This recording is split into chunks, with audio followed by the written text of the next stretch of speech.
여러분 지난주에 8절부터 사실 15절까지의 말씀을 가지고 말씀을 전하다가 끝을 내지 못했습니다. 여러 가지 이야기를 하다 보니까 생각했던 것보다 양이 사실 많은 분량입니다. 사실 이제 성경에 보면 어떤 것은 서신서가 있고 복음서가 있고 그다음에 역사서가 있고 이렇게 있습니다. 종류가 좀 있어요. 그래서 서신서는 편지를 보낸 건데 그 내용 가운데는 축약된 내용이 있고 그다음에 중요한 교리를 담는 내용들이 있어서 그것을 한 구절이지만 그걸 푸는 데가 쉽지 않은 것들이 좀 있습니다. 사실 오늘 우리가 읽은 본문에도 쉽지 않은 부분이 있는데 그 뒷부분이 또 생각해 볼 부분이 좀 있습니다. 그래서 지난번 구절보다 두 구절 더 해서 그래서 오늘 같이 살펴보려고 합니다. 먼저 골로새 교회는 이미 말씀드린 대로 소아시아 지금의 터키 지역에 있는 교회인데 그 주변에 골로새라고 하는 지역에 있는 교회입니다. 골로새라고 하는 지역이 주변에 다른 유명한 도시가 두 도시가 있었다고 그랬습니다. 하나는 히에라볼리라고 하는 도시인데 그 도시는 우상이 아주 많은 그런 도시였습니다. 또 한 도시는 지금 갑자기 이름이 생각이 안 나는데 뒤에 요한계시록에 나오는 그런 라오디게아 맞아요. 라오디게아 저보다 더 똑똑하네. 라오디게아라고 하는 도시인데 그 도시는 신흥 도시입니다. 새로 생긴 도시인데 부가 그쪽으로 몰려가고 있었어요. 그러니까 골로새라고 하는 그 교회가 지역이 먼저 도시가 먼저 생겼는데도 후발주자로 생긴 두 교회 라오디게아라고 하는 도시와 그 다음에 히에라볼리라고 하는 도시가 두 도시가 생겨서 한쪽은 종교적 중심지로 점점 이제 급부상하고 있고 한쪽으로는 부가 그쪽으로 교통 요지가 되어서 부가 그쪽으로 가고 있는 그런 상황이었습니다. 그 골로새에 교회가 생겨서 이제 편지를 써서 그들을 위로하는데 그리고 그들의 문제를 얘기하고 있는데 그 가운데에서 이제 오늘 우리가 읽은 것처럼 헛된 철학과 속임수로 너희를 사로잡을까 주의하라 이렇게 이야기를 하고 있습니다. 이렇게 지난 시간에 제가 말씀드린 것처럼 이것은 철학이라고 하는 이름 가운데 사실 헛된 속임수가 들어와 있었는데 그 핵심은 무엇이냐면 그리스도를 따르는 것이 아니다라고 했습니다. 그리스도를 따르는 것이 아니다. 예수님을 믿는데 결국 좋은 말이 있고 그리고 그럴듯한데 그 결론을 따라가 보면 그리스도를 따르는 것이 아니라 다른 것을 따르는 것이 되는데 문제는 그런 생각들이 철학이나 헛된 속임수가 어떻게 한다고요? 너희를 사로잡을까 두려워하라 이렇게 얘기했습니다. 그것이 한번 딱 사로잡히면 그 말은 뭐예요? 그 생각밖에 못한다는 겁니다. 여러분 터널 효과라는 게 있어요. 터널 효과. 터널 효과는 어떤 게 있냐면 터널 안에 딱 들어가면 어떻게 해요? 딴 건 안 보이고 터널 끝 고기만 딱 보이잖아요. 그렇죠? 그래서 사람이 어떤 급박한 상황이나 다급한 상황에 가면 그 사건만 보이고 주변 것은 보이지가 않는 거죠. 그러니까 사람이 원래 똑똑하고 여러 가지 다방면적으로 이렇게 생각을 하고 다각도로 이렇게 생각을 해야 되는데 그렇지 못할 경우가 있는데 어떨 때 여기 말하는 철학이나 헛된 속임수가 사로잡힐 때도 그렇게 돼서 결국은 어떻게 된다고요? 그리스도를 따르는 게 아니고 세상을 따르게 된다라고 얘기를 하고 있습니다. 그러면서 이제 지난번에 우리가 살펴본 것이 그리스도라고 하는 그리스도가 이름이 나왔으니까 그러면 그리스도가 어떤 분이고 우리에게 어떤 유익을 주셨는가라는 것을 이 바울이 골로새 보내는 편지 가운데 설명을 해줍니다. 그러면서 먼저 예수님은 충만하다. 예수님이 충만하다. 어떻게? 육체를 입고 오셨지만 신성으로 충만하신 분이다라고 예수님에 대해서 소개하고 있습니다. 예수님의 이 충만이 결국 예수님의 충만으로 남는 것이 아니라 그 충만이 누구의 것이 된다고요? 우리의 것이 된다라고 얘기를 하는 것입니다. 여러분 우리가 성경을 읽을 때에 하나님에 대한 성품이나 그리고 예수님에 대한 것을 읽을 때에 유념해야 할 것은 하나님께서 나는 이렇다 저렇다라고 딱 말씀하실 때 능력이 많고 전지하고 전능하고 그리고 어디에나 계신다 이런 얘기를 할 때 항상 염두에 둬야 됩니다. 어떤 걸 염두에 두냐면 하나님께서 괜히 그런 것을 말씀하시는 것이 아니라 다 우리의 유익을 위해서 말씀하시는 것입니다. 하나님이 전지하신다는 것은 뭘 전제로 하는 거냐면 그러니까 우리의 형편과 사정을 모르시는 것이 없다라는 것을 얘기하는 겁니다. 나의 사정과 형편은 딴 사람 모른다, 그렇지 않다는 거. 하나님은 전지하시기 때문에 다 아신다는 거예요. 전능하신다는 것은 능력이 많으시다는 거죠. 내 형편과 사정은 요것밖에 안 된다, 이것을 벗어날 수 없다라고 생각하는데 그거 하나님께 아무런 제한이 되지 않는다. 하나님의 능력이 많으시니까 그 백성들의 어떤 어려움 속에서도 구원해 주실 수 있는 분이다 라고 하는 것을 말해주고 있는 것입니다. 그래서 하나님의 모든 성품은 다 무엇을 위하냐면 우리를 위한 것입니다. 마찬가지로 예수 그리스도의 이 풍성도 충만도 우리를 위한 것이다 라고 얘기했습니다. 우리도 예수 그리스도 안에서 그 안에 있으면 충만해지고, 이 충만은 특별히 당시의 철학, 지금도 철학이 요구하는 바, 철학을 하게 되면 어떻게 돼요? 내가 세상과 내가 균형을 이루고, 그리고 조화를 이루어서 충만한 상태를 요구하는데, 그 세상이 요구하는 그 철학의 충만한 상태가 다른 데 있는 것이 아니라 바로 예수 그리스도 안에 있다는 것을 지금 바울이 이야기를 해주고 있는 것입니다. 그러면서 이제 충만뿐만이 아니라 여러 가지 이야기를 하다가 제가 말했죠. 한 가지는 손으로 하지 아니한 할례를 받았다 그랬습니다. 예수님을 믿으면 할례를 받은 건데 손으로 아니한 할례를 받았다 그랬습니다. 할례라고 하는 것은 생식기의 표피를 벗겨내는 것입니다. 사실은 죽음을 얘기하고 후손이 끊어짐을 얘기하는 것인데, 그런데 그것이 영원한 것입니다. 영원한 것. 그런데 육의 몸을 벗는 것, 결국은 죽음을 얘기하는데 죽음으로 끝나는 것이 아니라 다시 그리스도 안에서 살아나게 된다라는 것을 보여주고 있는 것입니다. 그게 세례입니다. 세례. 그리고 그 세례를 받음으로 말미암아 예수님이 죽으심이 나의 죽음이 되고 예수님의 부활이 나의 부활이 되고, 그것을 믿는 사람에게는 결국 모든 죄가 사해진다라는 것까지가 지난번에 우리가 같이 본 말씀입니다. 기억나든 안 하든, 제가 잘 전했든 안 전했든 하여간에 그런 얘기를 하려고 했던 겁니다. 여러분 한번 말씀을 참고 구절 한번 읽어볼까요? 요한복음 1장 14절입니다. 시작. 말씀이 그 전에 에스겔 5장 5절 6절입니다. 시작. 여호와여 이같이 이르시되 이것이 곧 예루살렘이라. 내가 이를 이방인 가운데 두어서 나라들이 둘러있게 하였거늘 내가 내 길을 거스려서 이방인보다 악을 더 행하며 내 율례도 그리하니 그들을 둘러있는 나라들보다 더하니 이는 그들이 내 규례를 버리고 내 규례를 행하지 아니하였음이니라. 아멘. 제가 왜 이 구절을 택했냐 하면, 우리가 매일 성경 보면서 우리가 새벽 기도하는데 에스겔에서가 구절입니다. 제가 이 구절을 딱 보면서 생각난 게 있습니다. 하나님께서 예루살렘을 이방 도시 가운데 둘러있게 했다 그랬습니다. 사실 이스라엘은 이방 나라에 둘러싸여 있습니다. 두로, 시돈, 그리고 블레셋, 그 당시에, 그리고 시리아, 수리아라고 하지만 지금 치면 시리아입니다. 시리아 주변에 여러 나라 다 둘러 있는데, 그 가운데 왜 둘러 있게 했는가? 하나님의 원하시는 게 있었습니다. 하나님이 이스라엘 백성들에게 베풀어 주신 그 복을 주변 나라들에게 전하고 제사장 나라가 되기를 원했던 것이죠. 그런데 오히려 예루살렘은 그렇게 하지 못하고 이방의 것들을 다 갖고 와서 하나님의 것을 오염시켜 버렸습니다. 그래서 결국은 망하게 됐죠. 우리가 이 골로새 교회에서 보면서 이방 철학들, 헛된 속임수가 교회에 들어온다고 했습니다.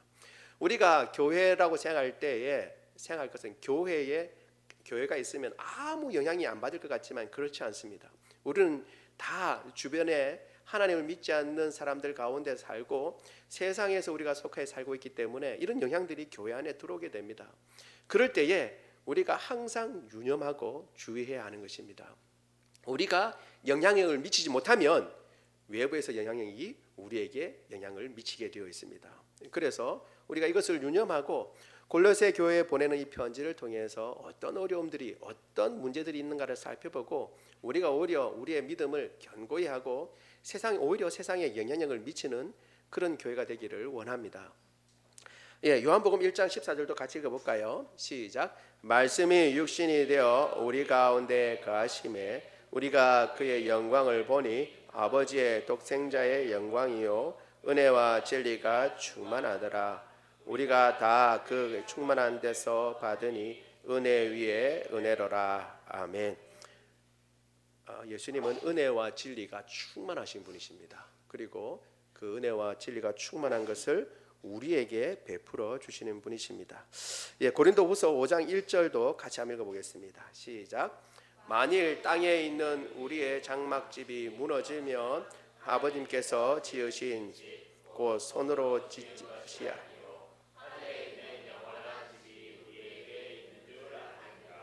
아멘. 손으로 지은 것이 아니다라고 하는 것은 영원한 것이다라는 것을 얘기합니다. 그러니까 손으로 하지 않은 할례라고 하는 것은 영원한 할례를 이야기하는 것이고 이것은 신약에 와서 세례입니다. 세례고 그래서 예수 그리스도를 믿고 세례를 받는 사람은 그 세례가 다시 취소되거나 하지 아니하고 그 믿음 가운데 서서 예수님의 죽으심이 다시 말씀드립니다. 나의 죽음이 되고 예수님의 부활이 나의 부활이 돼서 결국은 죄를 용서받게 되는 것입니다. 그것이 이제 오늘 첫 번째 그냥 넘어가 버렸습니다. 보통 3개 얘기하잖아요. 그렇죠? 우리 3개 오늘도 3개 합니다. 두 번째 지난번에 하려고 하다가 말았던 것입니다. 두 번째로 십자가로 이기셨다라고 하는 것입니다. 십자가로 이기셨다. 첫 번째는 우리가 이제 너희도 그 가운데서 충만하여졌다라는 것이고 두 번째는 십자가로 이기셨다라는 것입니다. 여러분 14절과 보면 14절과 15절이 거기에 해당하는 것인데요. 우리의 모든 죄를 사하시고 난 뒤에 그 다음에 우리를 거스리고 불리하게 하는 법조문을 쓴 증서를 지우시고 제하여 버리셨다라고 얘기했습니다. 이건 문서를 폐기한 겁니다. 폐기. 여러분 법조문이 있는데 손으로 쓴 거라고 되어 있는데 원래 말이 헬라어 말이 손으로 쓴 것인데 이 손으로 쓴 것이 뭘 의미하냐면 원래 빚쟁이가 있잖아요. 빚문서입니다. 빚문서를 얘기하는 것입니다. 그래서 요 증서는 뭐야? 아무개가 얼마를 내한테 빚지고 있다라는 것을 해놓은 겁니다. 그런데 오늘 본문에는 그 증서를 제하여 버렸다. 처음에는 지었다 그랬습니다. 문질러서 어떻게 해요? 그것을 없애버린 거예요. 그러면 빚이 얼마 있는지 알아요? 몰라요? 모르게 되는 거죠. 근데 그것만 끝난 것이 아니라 지워버렸을 뿐만 아니라 찢어버린 겁니다. 아예 없애버린 거예요. 장부상에 어떤 품목을 요거는 아무개가 내한테 얼마 빚진 것 요거 고치고 아예 없애버렸다라는 정도가 아니라 아예 그 장부를 어떻게 해요? 다 찢어버렸던 거예요. 문서를 폐기했다라고 하는 것입니다. 이것을 십자가에 못 박은 것이다라고 오늘 본문에 얘기하고 있죠. 또 한 가지는 무장해제했다 그랬습니다. 무장해제. 십자가로 이기셨는데 하나는 우리의 죄를 기록한 문서들을 지워버리고 아예 찢어버리고 또 한 가지는 우리를 대적하는 그 세력들을 무장해제시켜버린 겁니다. 여러분 무장해제하는 것은 항복할 때나 가능한 겁니다. 여기 벗겼다라고 하는 말은 무력화하여 드러냈다라고 하는 그게 있죠. 15절에 무력화하여 드러냈다라고 하는 말은 무장해제했다는 겁니다.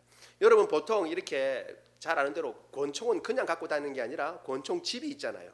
허리에. 그렇죠? 서부 영화를 보지 않으신 분 같아요. 서부 영화를 보면 권총이 이제 허리띠에 이렇게 딱 권총집이 있어요. 그래서 거기다 권총을 꽂고 보통은 폼을 잡다가 빨리 뽑아다가 이제 쏘는 거죠. 그렇죠? 그러면 권총집이 딱 있는 거죠. 보통 이제 그렇게 해서 빨리 이긴 사람이 이제 권총을 끝까지 쥐고 있고 이제 악당은 그걸 권총집에 다시 꽂으려고 그러지만 이제 잘 안 꽂히게 이제 그러면서 이제 죽죠. 죽게 딱 되는데 권총집에 딱 이렇게 꽂게 됩니다. 무장이 되어 있는 거죠. 칼도 마찬가지죠. 칼만 들고 있는 사람은 없어요. 그렇죠? 칼집이 있는 거죠. 칼집이. 그러니까 다 이런 것들을 입고 있는데 이걸 다 벗겨버렸다고 하는 것은 무장이 해제됐다는 겁니다. 공격할 수단이 없다는 것이고, 어떨 때 이런 일이 일어나냐면 항복할 때나 일어난 것입니다. 그러니까 그리고 난 뒤에 오늘 결정적으로 15절에 보면 십자가로 그들을 이기셨다 이렇게 얘기하고 있습니다. 드러내어 구경거리로 삼으시고 십자가로 이기셨다 그랬습니다. 그래서 두 번째는 십자가로 이기셨다라는 것입니다. 여러분, 십자가로 이기셨다라는 것을 우리가 유념해야 하는 것입니다. 십자가는 원래 처형 도구입니다. 처형 도구. 범죄자가 잘못했을 때 십자가형을 당합니다. 잘 아는 대로 로마 사람들에게는 십자가형을 하지 않습니다. 사람이 고안한 것 중에 가장 악독한 형벌이 십자가형입니다. 십자가형은 사실 이 이스라엘 가까이 있는 페니키아 사람들이 고안해낸 것이라고 그렇게 알려져 있습니다. 역사적으로. 그래서 구약에 보면 나무에 달다, 나무에 달리다라는 말이 나오는데 이것이 십자가형의 원형이라고 사람들은 생각합니다. 어떤 형벌이냐 그러면 사실 나무에 달아놓고 하중이 점점 내려가서 이 횡격막을 터뜨려서 내장을 감싸고 있는 막이 터져가지고 죽도록 그렇게 유도하는 형벌입니다. 그러니까 사실 있으면 점점 찢어지는 거죠. 찢어지는 고통을 감수하는 겁니다. 그래서 여러분 복음서에 보면 예수님께서 십자가에 달려 돌아가실 때 빨리 끝내게 하려고 좌우의 강도들한테 이제 무릎을 쳐서 무릎을 부러뜨립니다. 보통 십자가처럼 이렇게 떠 있으면 발이 이렇게 있으니까 어느 정도 기대고 있잖아요. 그렇죠? 근데 무릎을 쳐서 무릎뼈를 부러뜨리면 몸무게를 지탱할 게 없잖아요. 그러니까 더 빨리 이제 막이 찢어지겠죠. 장기를 갖고 있던 막이 아래로 하중이 밑으로 들어가니까 찢어지죠. 그러니까 십자가형은 한마디로 말하면 죽이는데, 사람이 죽는데 그냥은 죽이지 않고 최대한의 고통을 맛보게 하고 죽이겠다라고 고안해낸 그런 형벌입니다. 그러니까 여러분, 죄인을 형벌 매달아 죽이는 그 십자가가 어떻게 승리의 상징이 되겠습니까? 십자가로 어떻게 이기겠습니까? 그런데 놀랍게도 십자가로 승리했다고 그랬습니다. 왜 십자가가 승리의 상징이 되느냐? 십자가를 통해서 죄의 문제가 해결됐기 때문에 그래요. 여러분, 십자가를 통해서 우리의 죄의 문제가 해결된 줄 믿습니다. 원수의 가장 큰 무기는 무엇이냐면 우리의 죄입니다. 봐라. 아무개 저렇게 죄 짓잖아. 봐라. 근사한 옷 입고 또 참으로 위험을 떨지만 막상 가보면 어떤 죄를 짓고 있는지 내가 다 아는데, 마귀는 항상 하나님 앞에 그렇게 얘기를 합니다. 하나님, 저 사람이 어떻게 하나님의 자녀가 될 수 있습니까? 저렇게 죄를 짓는데, 저렇게 이율배반적인데, 저렇게 사람이 저런데 어떻게 하나님의 자녀가 되겠습니까? 저 행하는 악을 보십시오. 어떻게 하나님의 자녀가 되겠습니까? 하고 계속 사탄은 이야기합니다. 사탄이라는 말의 근원 가운데는 참소하는 자라는 의미가 있습니다. 참소한다는 것은 하나님 앞에 계속 죄를 고백하는 겁니다. 저 인간 저런 죄를 지었어요. 하나님 저런 죄를 지었어요. 저거 벌을 줘야 됩니다. 저거 용서하면 안 됩니다. 하나님 앞에 계속 이야기하는 존재가 사탄인 것입니다. 그런데 만약에 여러분 그 죄의 문제가 계속 이야기하는 그 죄의 문제가 해결돼 버리면 사탄이 참수할 게 있어요, 없어요? 없어요. 그래서 죄의 문제가 해결됨으로 말미암아 십자가가 승리의 상징이 되는 것입니다. 뿐만 아니라 십자가가 서 있는 것이 항상 우리의 눈에 보임으로 말미암아, 십자가를 항상 바라봄으로 말미암아 우리 마음 가운데 어떤 의미가 있냐면, 원수의 모든 참소는 아무런 소용이 없고 이제 예수 그리스도께서 죽으시고 부활하신 것이 확실하니 나의 모든 죄는 해결받았고 하나님의 자녀가 되었다라는 것을 더 분명하게 또렷하게 보여주는 것이 십자가인 것입니다. 그래서 십자가로 예수 그리스도께서 승리하셨고 그 승리는 우리의 승리가 된 줄로 믿습니다. 고린도전서 1장 18절을 같이 읽겠습니다.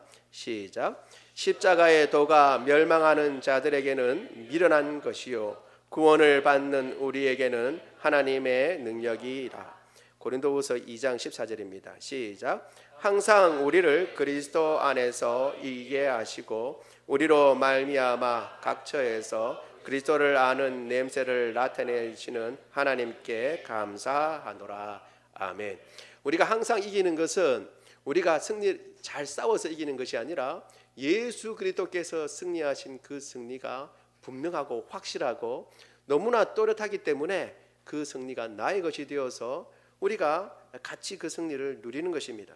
우리 히브리서 2장 14절 15절도 같이 한번 읽어볼게요. 시작. 자녀들은 혈과 육에 속하였음에 그도 또한 같은 모양으로 혈과 육을 함께 지니심은 죽음을 통하여 죽음의 세력을 잡은 자 곧 마귀를 멸하시며 또 죽기를 무서워함으로 한평생 매여 종노릇하는 모든 자를 놓아주려 하심이라. 아멘. 여러분, 이 마귀는 죽음의 권세를 잡고 죽음을 두려워하는 사람들을 어떻게 해요? 자기 종으로 삼아요. 그래서 그것을 끌고 갑니다. 그런데 예수 그리스도께서 혈과 육을 입으셔서 그 죽음의 문제를 해결하셨어요. 그래서 더 이상 마귀의 종이 아니라 하나님의 자녀로 살 수 있도록 우리를 불러주신 줄 믿습니다. 이 하나님의 은혜로 말미암아 우리가 고백할 수 있는 고백이 최상의 고백이 바울이 하는 고백인데 그것이 로마서에 잘 나와 있습니다. 좀 길긴 하지만 우리 같이 한번 읽어보겠습니다. 로마서 8장 34절 35절 38절 39절 같이 읽겠습니다. 시작. 누가 정죄하리요 죽으실 뿐 아니라 다시 살아나신 이는 그리스도 예수시니 그는 하나님 우편에 계신 자요 우리를 위하여 간구하시는 자신이라. 누가 우리를 그리스도의 사랑에서 끊으리요 환난이나 공고나 박해나 기근이나 적신이나 위험이나 가리랴. 내가 확신하노니 사망이나 생명이나 천사들이나 권세자들이나 현재일이나 장래일이나 능력이나 높음이나 깊음이나 다른 어떤 피조물이라도 우리를 우리 주 그리스도 예수 안에 있는 하나님의 사랑에서 끊을 수 없으리라. 아멘. 하나님의 사랑에서 우리를 끊을 수 있는 게 아무것도 없는 줄로 믿습니다. 그것을 극단적으로 보여주는 게 뭐냐면 바로 십자가입니다. 십자가. 여러분, 혹 누가 죄에 대해서 이야기를 한다면 혹 우리 마음 가운데에서도 그럴 때가 있어요. 야, 너 참 잘난 척 하는데 네가 어떤 자인지 내가 아는데 네가 더 잘 알잖아 하고 불쑥불쑥 안에서 이야기할 때가 있습니다. 그때마다 우리가 무엇을 잡아야 되냐 그러면 그래도 내가 그래도 좀 딴 사람보다는 낫는데 라고 딴 사람을 붙잡고 비교해야 할 것이 아니라 그때는 십자가를 가야 됩니다. 나는 죄인이지만 내 죄가 많은 것은 분명하지만 예수님께서 내 모든 죄값을 다 이 십자가에서 치르시고 부활하셨다. 그것을 붙잡아야 할 줄로 믿습니다. 그것이 바로 승리인 것입니다. 우리의 승리는 바로 거기에 있는 것입니다. 그리고 이 승리의 놀라운 결과가 사실 오늘 우리가 읽은 뒤에 나오게 됩니다. 그러므로라고 16절부터 나오는 것은 이 승리가 확실하기 때문에 일어난 일들입니다. 여러분, 진짜가 왔다 이런 프로그램 있나요 혹시? 진짜가 왔습니다. 앞에 거는 그림자라는 것을 이야기하는 것이죠. 셋째 한번 볼까요? 셋째. 시작. 이것들은 장래일의 그림자이다. 진짜가 왔기 때문에 그림자는 사라지게 되는 것이죠. 이것들이 뭐냐? 16절 보면 뭐냐 하면 먹고 마시는 것, 절기, 초하루, 안식일 이런 것들이 그림자다 이렇게 얘기를 합니다. 사실 이 부분은 아주 중요합니다. 많은 부분을 이야기하고 있는데 첫 번째, 먹고 마시는 것이 그림자다 그랬습니다. 왜냐하면 예전에 구약에는 먹을 것과 마실 것이 구분되어 있었어요.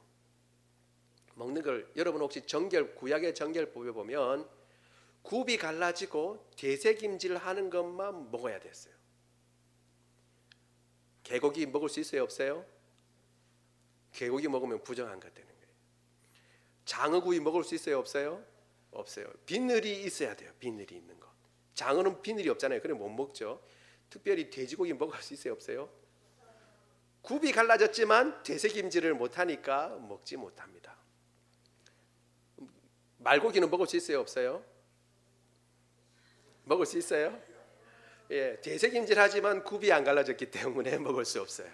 그러니까 이런 것들을 자세하게 해서 먹어야 되는데, 그런데 이제 진짜가 오고 나니까 이런 것들이 아무 소용이 없어요. 보면 이런 장래의 그림자이나 몸은 그리스도의 것이다 라고 얘기했습니다. 뿐만 아니라 절기, 초하루, 안식일도 그림자다 라고 합니다. 이게 참 중요한 의미를 가지고 있습니다. 왜 중요하냐면 지금도 안식일에 예배를 드려야 된다라고 하는 이단이 있기 때문에 그래요.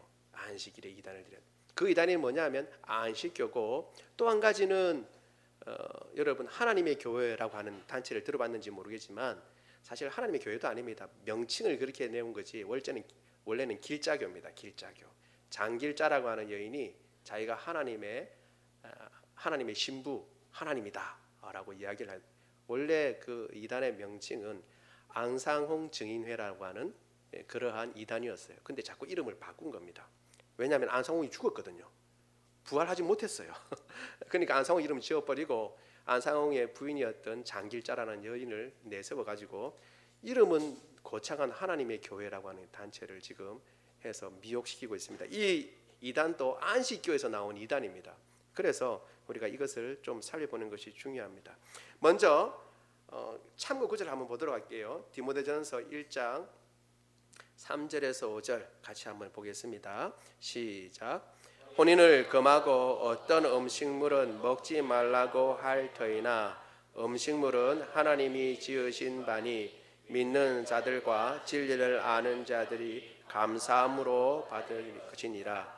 하나님께서 지으신 모든 것이 선함에 감사함으로 받으면 버릴 것이 없나니 하나님의 말씀과 기도로 거룩하여 지미니라. 아멘. 음식은 이제 소용이 없습니다. 옛날에 이상구 박사님이라고 하는 분이 나와가지고 TV에 나와서 선풍적인 인기를 얻었던 적이 있습니다. 그래서 채식을 해야 된다. 그리고 그러니까 육식을 하면 안 좋은 점에 대해서 쭉 이야기를 했습니다. 근데 그분이 안식교인입니다. 안식교인. 아까 얘기한 것처럼 뒤에도 나오겠지만, 그래서 구약의 율법을 쫓아야 된다라고 생각을 가지고 있는 것입니다. 그런데 오늘 본문에 보면 뭐라고 나와 있어요? 디모데전서 아까 금방 읽은 것. 어떤 음식물은 먹지 말라고 할 터이나 음식물은 하나님의 지으신 바니 믿는 자들과 진리를 아는 자들이 감사함으로 받을 것이니라. 구분이 없다는 겁니다. 이제 개고기 먹든지 소고기 먹든지 말고기 먹든지 장어 구이를 먹든지 자기가 알아서 하나님 앞에 감사하며 먹으면 되는 것입니다. 필요에 따라서 먹으면 되는 것이지 먹어야 된다 말아야 된다 그렇게 할 필요가 없는 것입니다. 때에 따라서 감사함으로 하나님께 먹고 또 먹는 대로 힘내어서 하나님의 일을 하면 되는 것입니다.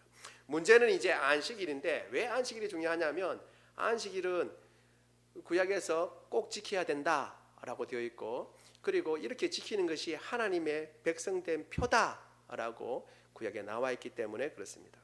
그래서 다 안식일을 지켜야 된다고 그러고, 안식일을 지키는 사람들은 왜 너희들은 지금은 안식일을 안 지키고 주일을 지키느냐 이렇게 얘기합니다. 요일로 따지면 안식일은 지금의 토요일에 해당합니다. 근데 우리 주일은 지금 우리 일요일이잖아요. 우리가 예배를 드리면 어떤 이런 데에 대한 생각을 가지고 있지 않으면 우리가 지나가다가 안식교라든가 아니면 하나님의 교회라고 하는 이단을 만나서 왜 성경에 이렇게 안식일을 지키라고 그랬는데 당신들은 안식일 안 지키고 일요일날 예배 드립니까? 라고 하면 할 말이 없어지는 거죠.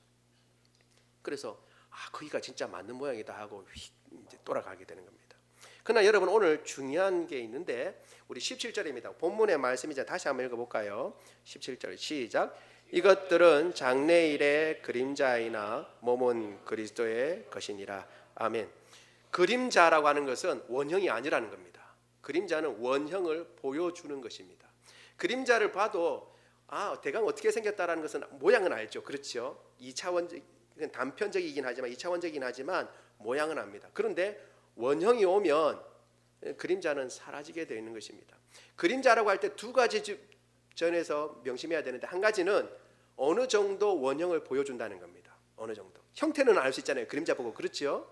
그러니까 어느 정도 원형을 보여주는데 원형이 오면 원형만큼 완전한 것이 아니다라는 것입니다. 문제는 다른 절기도 그림자이지만 안식일도 그림자라고 오늘 본문에서 분명히 이야기하고 있다는 겁니다. 그 말은 뭐예요? 원형이 오면 안식일의 내용도 바뀔 수 있다는 거예요? 없다는 거예요? 바뀐다라는 것을 이야기해 주고 있는 것입니다.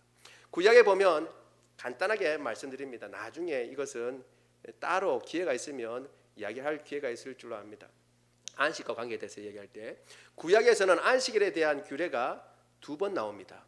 10계명에 나오는데 사실 10계명이 구약에 2번 나오거든요. 출애굽기 20장에 나오고 신명기 5장에 나옵니다. 각각 나오는데 이때 안식일을 지켜야 하는 이유를 각각 다르게 설명하고 있어요. 첫 번째는 하나님이 6일 동안 창조하시고 7일 날 안식하셨기 때문에 안식하라 이렇게 나와 있습니다. 출애굽기. 그 다음에 신명기에는 너희가 종되었던 이집트에서 하나님이 너희를 구원해냈기 때문에 더 이상 종으로 살지 말고 안식하라고 그렇게 이야기를 하고 있습니다. 그러니까 각각 뭐냐면 하나는 창조와 관계된 것이고 또 한 가지는 뭐와 관계됐어요? 구원과 관계된 것입니다. 구원과. 뭐와 관계됐다고요? 창조와 구원입니다. 안식일을 지켜야 하는 이는 창조와 구원인데 문제는 뭐냐면 이게 그림자라고 그랬잖아요. 그러면 뭘 바라보는 거라면 창조, 완전한 재창조를 바라보는 것이고 안식일을 지키면서 사람들은 그러면 그림자니까 원형이 오는 걸 기다린 거잖아요. 그렇죠? 그 원형이 뭐냐면 완전한 재창조. 또 한 가지는 안식일을 지키면서 뭘 기대하게 돼요? 완전한 구원. 단순히 출애굽기의 구원이 아니라 완전한 죄로부터의 구원을 바라보고 있는 겁니다.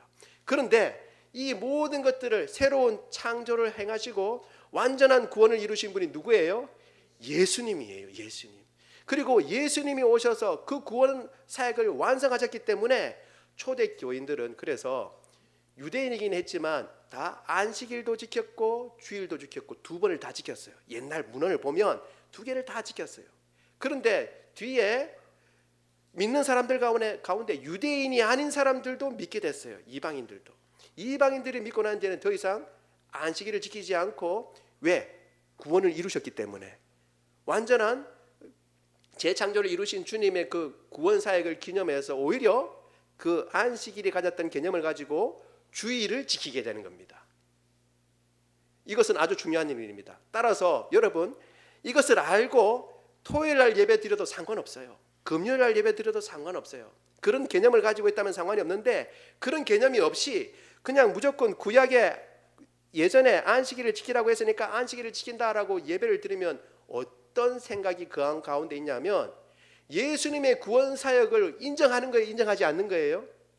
인정하지 않는 것입니다. 그래서 우리가 안식교에 대해서 이야기를 하고 그 다음에 하나님의 교회에 대해서도 이단이라고 하는 이유가 바로 여기에 있는 것입니다. 다른 것도 있지만 특별히 안식일을 지키는 데에 대해서 이와 같은 것이 있는 것입니다. 지금도 안식일을 지켜야 한다라고 할 때는 그 내용 가운데 뭐가 있냐면 예수님께서 이루신 사역이 완전한 하나님의 재창조가 아니라고 주장하는 것하고 똑같고 예수님이 구원하신 그 구원이 완전한 죄로부터의 구원이 아니라고 주장하는 것하고 똑같기 때문에 우리가 그것을 용납할 수 없는 것입니다.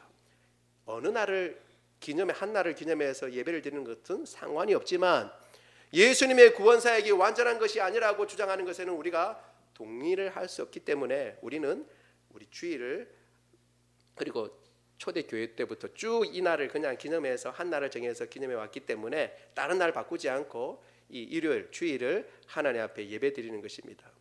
여러분 지나간 것입니다. 그 말은 뭐예요? 진짜가 왔다라는 것을 이야기하는 것입니다. 예수 그리스도께서 오셔서 진짜로 오셔서 그 구약에 바라보던 모든 그림자의 원형으로 그리고 모든 구원을 완전히 이루셨고 새로운 창조를 이루신 줄로 믿습니다. 그래서 이제 더 이상 절기나 안식일이나 이런 것들로 우리를 누가 이야기해도 우리가 거기에 흔들리면 되지 않습니다. 왜? 예수님께서 모든 구원을 완성하셨기 때문입니다. 그래서 십자가로 승리하신 것입니다. 여러분 우리가 이 십자가를 붙잡고 달려가야 할 줄로 믿습니다. 우리의 승리의 근거는 다른 데 있지 않습니다.